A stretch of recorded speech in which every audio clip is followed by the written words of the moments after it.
जय श्री कृष्ण। राधे कृष्ण। ओम नमो भगवते वासुदेव।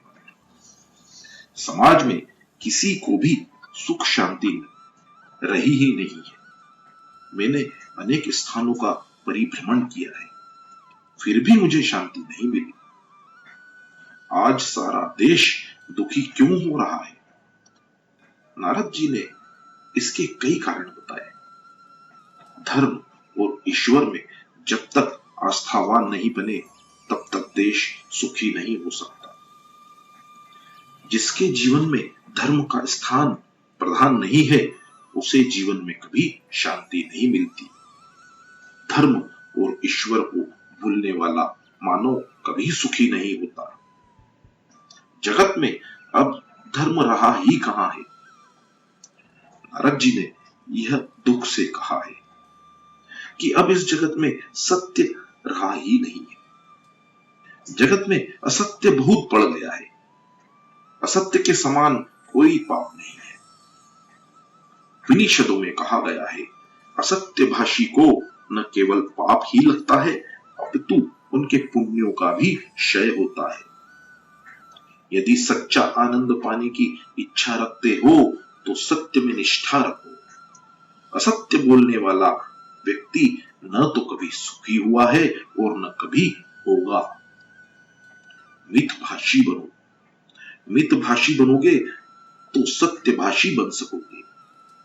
जगत में कहीं भी पवित्रता दिखाई नहीं देती।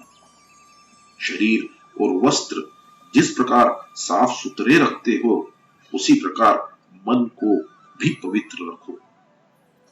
मनुष्य कपड़ों को तो स्वच्छ रखता है, किंतु मन को स्वच्छ नहीं रखता। मन को बिल्कुल पवित्र रखो, क्योंकि मन तो साथ साथ जाएगा। जगत में कहीं भी नीति का दर्शन नहीं होता है। नीति और अनीति से बहुत कुछ धन संपत्ति जुटानी है और कुमार्ग में खर्च भी करनी है। कुटुंब सुख के उपरांत भी कोई सुख है या नहीं, इसका विचार भी मनुष्य करता ही नहीं है। वह तो यही सोचता है कि इस धन संपत्ति से मैं तो अपने कुटुंब को सुखी रखूंगा। अपनी इंद्रियों को वो इतना दास बन जाता है इंद्रियों का कि उससे कोई पवित्र विचार आता ही नहीं है। शरीर और इंद्रियों के सुख में वह ऐसा फंसा है कि शांति से विचार भी नहीं कर सकता कि सच्चा और श्रेष्ठ आनंद कौन सा है और कैसे मिल सकता है। जीवन में जब तक कोई पवित्र लक्ष्य निश्चित नहीं होगा, तब तक पाप रुकेंगे ही नहीं। जो लक्ष्य को लक्ष्य में रखता है, वही पाप से बच सकता है। मनुष्य को अपने जीवन का लक्ष्य मालूम ही नहीं है। वह मंदबुद्धि करने योग्य काम तो करता ही नहीं है। जगत में अन्न विक्रय होने लगा है। जगत में पाप बहुत बढ़ गया है। इसी से धरती माता ने अन्न को अपने पेट में समेट लिया है। अन्न विक्रय पाप है। ज्ञान का विक्रय भी होने लगा है। ज्ञान का विक्रय मत करो। ब्राह्मण को चाहिए कि वह निष्काम भाव से जगत को ज्ञान का दान करे। अन्नदान से भी ज्ञान दान श्रेष्ठ है। कारण ज्ञान दान से सदा शांति मिलती है। जब से अन्न और ज्ञान का विक्रय होने लगा है, तब से पवित्रता नष्ट हो गई है और पाप बढ़ रहा है। मनुष्य की भावना जब से बिगड़ी है, तब से विश्व में उसका जीवन भी विकृत हो गया है। संसार में मुझे कहीं भी शांति नजर नहीं आई। इस प्रकार कलयुग के दोष देखता हुआ घूमता फिरता मैं वृंदावन में आया। वहां एक कौतुक देखा। एक युवती को देखा। उसके पास दो पुरुष मूर्छा में पड़े हुए थे। वह स्त्री चारों ओर देख रही थी।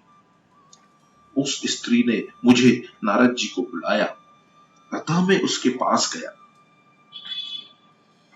साधु पुरुष किसी स्त्री के पास नहीं जाते हैं, अतः नारद जी बिना बुलाए उस स्त्री के पास नहीं गए। इस युवती ने मुझसे कहा कि ठहरो, दूसरे के काम सिद्ध करोगे तो तुम साधु बनोगे। सुवर्ण से भी अधिक मूल्यवान समय को माने वह साधु है। जिसे समय की कोई कीमत नहीं है, वह अंतकाल में खूब पछताता है। किसी का एक भी क्षण बिगड़ना नहीं चाहिए। अतः जब एक क्षण ठहरने के लिए कहा गया तो मैंने उस युवती से पूछा कि देवी आप कौन है? उस युवती ने मुझसे कहा कि मेरा नाम भक्ति है। ये ज्ञान और वैराग्य मेरे पुत्र हैं। अब यह वृद्ध हो गए हैं। मेरा जन्म तो द्रविड़ देश में हुआ था। महान आचार्य दक्षिण भारत में प्रकट हुए थे। श्री शंकराचार्य और श्री रामानुजाचार्य दक्षिण में उत्पन्न हुए थे। कर्नाटक में मेरा परिपालन हुआ है और मेरी वृद्धि भी वहीं हुई। आचार और विचार जहां शुद्ध होते हैं, वहीं भक्ति को पुष्टि मिलती है। आचार विचार शुद्ध हो तो भक्ति हो सकती है। विचारों के साथ साथ आचार भी शुद्ध होने ही चाहिए। कर्नाटक में आज भी आचार की शुद्धि देखने में आती है। भगवान व्यास जी को कर्नाटक के प्रति कोई पक्षपात नहीं था, परंतु जो सच था उसी का उन्होंने वर्णन किया है। अब भी कर्नाटक में लोग निर्जला एकादशी करते हैं। एकादशी का अर्थ दिवाली नहीं है। मेरा एक एक करके सभी इंद्रियां भगवान को अर्पण करनी है, ऐसी भावना से एकादशी व्रत रखो। महाराष्ट्र में किसी किसी स्थान पर मेरा सम्मान हुआ। महाराष्ट्र में कहीं कहीं भक्ति को सम्मान मिला है। पंढरपुर जैसे स्थल पर भक्ति का दर्शन होता है। गुजरात में तो मैं जीर्ण हो गई हूं। गुजरात में मैं अपने दोनों पुत्रों के साथ वृद्ध हुई। धन का दास प्रभु का दास नहीं हो सकता। गुजरात कांचन का लोभी हो गया है, अतः भक्ति छिन्न भिन्न हो गई। भक्ति के प्रधान अंग 9 है। इसमें प्रथम है श्रवण। केवल कथा सुन लेने से भक्ति पूरी नहीं होती है। जो सुना है उसका मनन करो। मनन करके जितना जीवन में उतारा हो उतना ही भागवत श्रवण सार्थक हुआ कहा जाएगा। कथा सुनने से पाप जलते हैं, परंतु मनन करके जीवन में उतारने से तो मुक्ति मिलती है। श्रवण भक्ति छिन्न भिन्न हो रही है क्योंकि मनन नहीं रहा है। मनन नहीं करने से श्रवण नहीं होता। मनन के अभाव में श्रवण भक्ति क्षीण होती जा रही है। कीर्तन भक्ति भी नहीं रही है क्योंकि कीर्तन में भी कीर्तन और कांचन का लोभ आ गया है और तभी से कीर्तन भक्ति भ्रष्ट हो गई है। ज्ञानी पुरुषों को अपमान से भी सम्मान अधिक बुरा लगता है। धन के लोभ की अपेक्षा कीर्ति का मोह छोड़ना बड़ा कठिन है। कीर्ति का मोह तो ज्ञानी को भी सताता है। मैं अपने मन को समझाता हूं, जब तक तुम अपने मन को स्वयं न समझाओगे तब तक वह मानेगा ही नहीं। कथा कीर्तन में जगत अनायास ही विस्मृत हो जाता है। कथा में जब बैठे हो तो संसार व्यवहार के विचारों को मन से निकाल दो। मैं अपने श्री कृष्ण के चरणों में बैठा हूं, ऐसी भावना रखो। कीर्तन भक्ति निष्काम होनी चाहिए। संत तुलसीदास ने कहा है कि मैं अपने सुख के लिए कथा करता हूं, दूसरों को क्या सुख मिलता है इसकी मुझे कोई खबर नहीं है। मेरे मन को आनंद मिले इसलिए मैं कथा करता हूं। वंदन भक्ति अभिमान के कारण चली गई है। अभिमान बढ़ते ही वंदन भक्ति का नाश हुआ है। सब में श्री कृष्ण की भावना रखकर सबको वंदन करो। वंदन करने से विरोध नष्ट होता है। भक्त नरसिंह ने भक्त का लक्षण बताते हुए भगवान नरसिंह ने भक्त का लक्षण बताते हुए कहा कि वही सच्चा वैष्णव है जो वंदन करता है। वही वैष्णव है और जो वंदन करता है। वही वैष्णव है जो वंदन करना चाहता है। वह वैष्णव नहीं है जो कि वंदन कराना चाहता है। मन के भीतर जब तक अहम भाव रहेगा तब तक भक्ति की वृद्धि नहीं होगी। आजकल तो लोग देह की बहुत पूजा करते हैं। श्री ठाकुर जी की सेवा के लिए पूजा के लिए अब उनको समय नहीं मिलता है। देह पूजा बढ़ी कि देव पूजा गई। लोगों ने भांति भांति के साबुन बनाए हैं। चाहे जितना साबुन मलो किंतु देह का जो रंग है वही रहेगा। परमात्मा ने जो रंग दिया है वही सच्चा रंग है और वह ठीक ही है। मनुष्य बहुत विलासी हो गया है। इस कारण ही अर्चन भक्ति का भी नाश हुआ है। शरीर को लोग बहुत सजाने संवारने लगे हैं, तभी से अर्चन भक्ति चली गई है। अतः जीवन सादा रखो।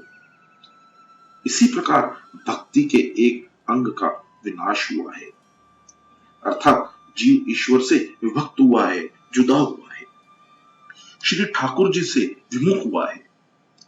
बुद्धि का जब बहुत अतिरेक होता है तो भक्ति का विनाश होता है। भक्ति छिन्न भिन्न हुई तो जीवन भी विभक्त हो गया। भक्ति के दो बालक हैं, ज्ञान और वैराग्य। भक्ति का आदर ज्ञान और वैराग्य के साथ करो। ज्ञान और वैराग्य मूर्छित होते हैं तो भक्ति भी रोती है। कलयुग में ज्ञान और वैराग्य क्षीण होते हैं, बढ़ते नहीं हैं। जब से पुस्तकों में आकर ज्ञान समा गया है तब से ज्ञान चला गया है। नारद जी कहते हैं कि ज्ञान और वैराग्य को मूर्छा क्यों आई है यह मैं जानता हूं। इस कलिकाल में जगत में अधर्म बहुत बढ़ गया है, इसी से इनको मूर्छा आई है। इस वृंदावन की प्रेम भूमि में तुमको पुष्टि मिली है। कलयुग में ज्ञान और वैराग्य की अपेक्षा होती है, अतः वे निरुत्साहित होकर वृद्ध और जीर्ण हो गए हैं। ज्ञान और वैराग्य के साथ में भक्ति को जागृत करूंगा। ज्ञान वैराग्य के साथ में भक्ति का प्रचार करूंगा। नारद जी ने ज्ञान और वैराग्य को जगाने के लिए अनेक प्रयत्न किए, परंतु कुछ बना ही नहीं। वेदों के अनेक पारायण किए तो भी ज्ञान और वैराग्य की मूर्छा गई ही नहीं। कुछ थोड़ा सा विचार करेंगे तो यह ध्यान में आ जाएगा कि ऐसी कथा तो प्रत्येक घर में होती ही है। अपना यह हृदय ही वृंदावन है। इस हृदय के वृंदावन में कभी कभी वैराग्य जागृत होता है, परंतु वह गृहस्थी स्थायी नहीं रहती, वह जागृति स्थायी नहीं रहती। उपनिषदों और वेदों के पठन से अपने हृदय में ज्ञान और वैराग्य जगता है। कुछ ज्ञान और वैराग्य जगता है, परंतु फिर से वे मूर्छित हो जाते हैं। वेद के पारायण से वैराग्य तो आता है, परंतु वह स्थायी नहीं रहता। शमशान भूमि में जब चिता जल रही होती है तो उसे देखकर कई व्यक्तियों को वैराग्य हो जाता है, परंतु वह वैराग्य टिकाऊ नहीं होता है। काम सुख को भोग लेने के बाद भी बहुतों को वैराग्य आता है। संसार के विषय के उपभोग कर लेने के बाद बहुतों को वैराग्य आता है, परंतु वह भी स्थायी नहीं होता है। विषय भोग के बाद अरुचि तो होती ही है, परंतु वह अरुचि विवेक और वैराग्य के से रहित होने के कारण टिकाऊ नहीं होती है। जय श्री कृष्ण। राधे कृष्ण। राधे कृष्ण। जय श्री कृष्ण।